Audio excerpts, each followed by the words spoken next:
I'd like you to reflect for a moment on the contribution that you delight in the most in your scientific career.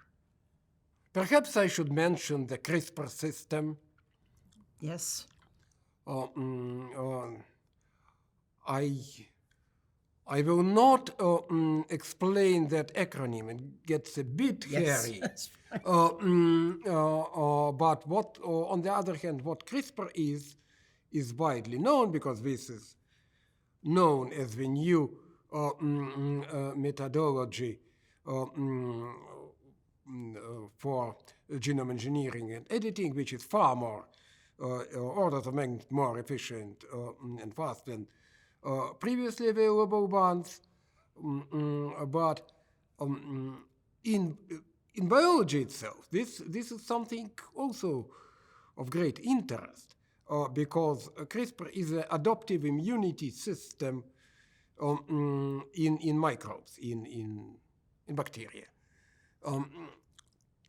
And before this was discovered, it was no one even suspected that adaptive immunity, fundamentally similar to our own, existed in bacteria. And with my colleagues, through comparative genomics approaches, as usual, we have been instrumental into the discovery and further characterization of this system. Many labs contributed, but I think our contribution is noticeable, and has been so for quite a few years now. I guess if I need to mention one achievement, that would be that. I think that you've helped me understand the range of new proteins that you're discovering that have the features that are important for this approach to modification. Do you think about the long-term disruption of evolutionary pathways that CRISPR can cause?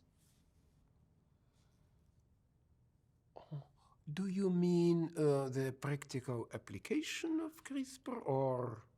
Well, I guess I'm asking from the perspective of if we're changing a structure through a biological intervention, are we expecting that change to be permanent and heritable through next generations of that entity? There are different ways to make these changes, and Okay. they are controlled. When we speak about genome editing and genome engineering, by definition and by design, this implies heritable changes. Okay. And this is what we want. In case, let us say, of treating genetic diseases, you want to change the genome. Of course, the burden of responsibility is heavy in such cases, in the sense that you want to make this particular change, to revert this particular mutation that is responsible for this particular disease, rather than anything else in the genome. And this is probably the challenge of so-called off-target effects is probably the greatest challenge in the development of the CRISPR technology, or for that matter, any approach to genome modification. Of course, CRISPR has many other applications that allow us to manipulate processes in cells without changing the genome. So there are more applications than gene editing.